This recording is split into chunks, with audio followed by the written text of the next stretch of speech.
Pēc 39. Dāvida dziesmas. Es biju apņēmies, es uzmanīšu savus ceļus, ka negrēkoju ar savu mēli, es uzlikšu iemauktus savai mutei. Mēms biju un kluss, un rāms pār mēru, bet mans sāpes auga augumā. Mana sirds smeldza manās krūtīs, mans pārdomas lika iedegties ugunī manā dvēselē. Dari man zinām, kungs, manu galu, un kāds ir manu dienu mērs, lai es saprotu, cik nīcīgs es esmu.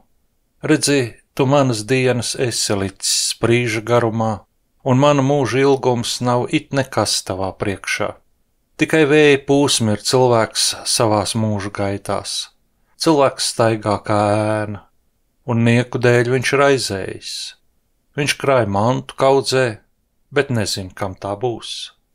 Nu, uz ko tad, kungs, lai es ceru? Mana cerība ir vienīgi uz tevi. Izglāb mani no visiem maniem pārkāpumiem, mēms biju un nevēru muti, jo tu esi tas, kas dara.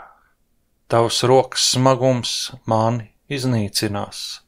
Kad tu cilvēku pārmāc par viņu noziegumiem, tad viņa godība iznīkst kā drāna, ko sēd kodas. Tiešām, tikai vēja pūsmi ir cilvēks. Uzklausi manu lūgšanu. Kungs, manus saucienus dzirdi, manās asarās neskaties klusēdams, jo es esmu tavā priekšā tikai svešinieks un piedzīvotājs, kā visi mani tēvi. Novērs mans sāpes, ka es atspirkstu, un gaišāks kļūst mans skats, pirms es aizēju, un manis vairs nav. Nepamet mani, kungs mans Dievs, nes tālu no manis. Steidzies man palīgā, kungs, mans glābiņš. Āmen.